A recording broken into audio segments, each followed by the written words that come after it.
सृष्टि के शुरू में मानव ज़्यादा शांत और आनंद में था, क्योंकि उसकी आत्मा ईश्वर के ज़्यादा करीब थी और आत्मा ईश्वर का ही अंश होती है।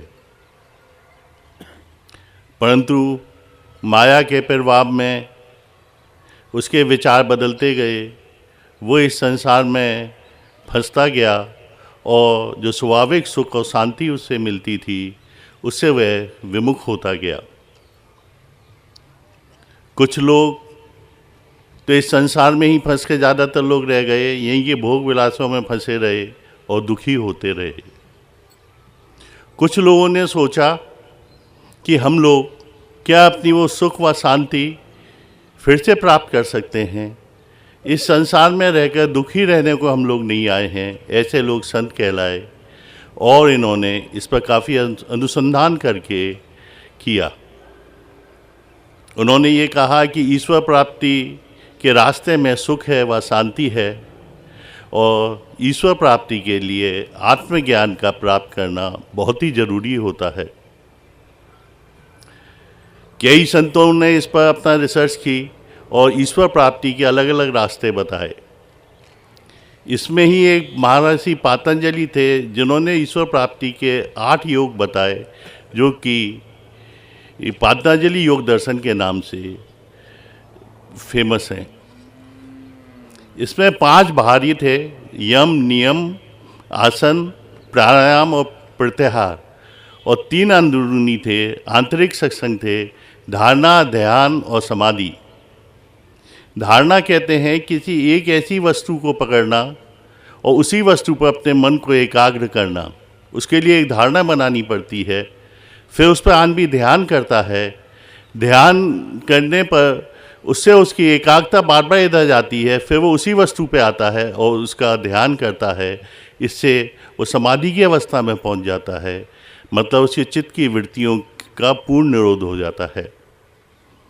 महर्षि पतंजलि ने कहा था कि ईश्वर की प्राप्ति के लिए चित्त की वृत्तियों का पूर्ण निरोध होना बहुत जरूरी है।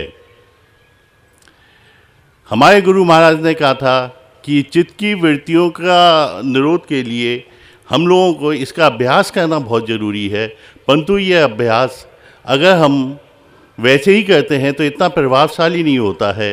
अगर हम किसी ऐसे संत के संरक्षण में जो कि ईश्वर प्राप्ति का रास्ता जानता हो, हम इस अभ्यास को करते हैं तो हमारी चित्त की वृत्तियों का निरोध भी होता है और हम ईश्वर की प्राप्ति के रास्ते में आगे बढ़ जाते हैं।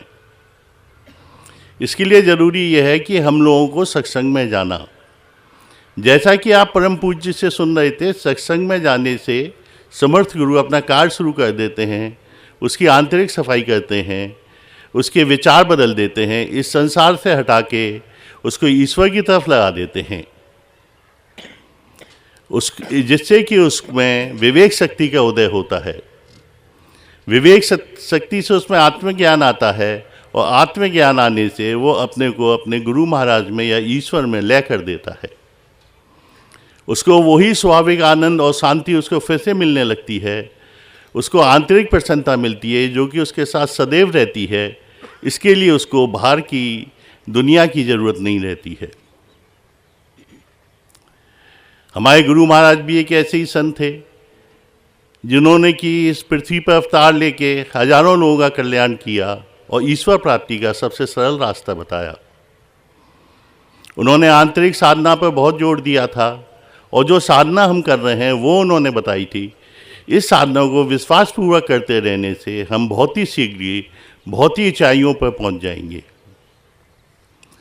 पर इसके लिए सबसे ज़रूरी यह है कि हम निरंतर इस साधना को रोज़ करें और हफ्ते में अपनी सुविधा अनुसार जो साप्ताहिक सत्संग होते हैं उसमें भी जाना बहुत ज़रूरी होता है, और 3 महीने में एक बार भंडारा या सत्संग जो बड़े लेवल पर होते हैं वो भी हम लोगों को ज्वाइन करना चाहिए।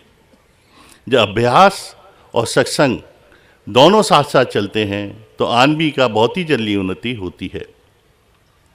सत्संग में जाने से जो उसमें माया के प्रभाव से कुछ पीछे हटता है वो दूर हो जाता है और वो फिर आगे बढ़ जाता है।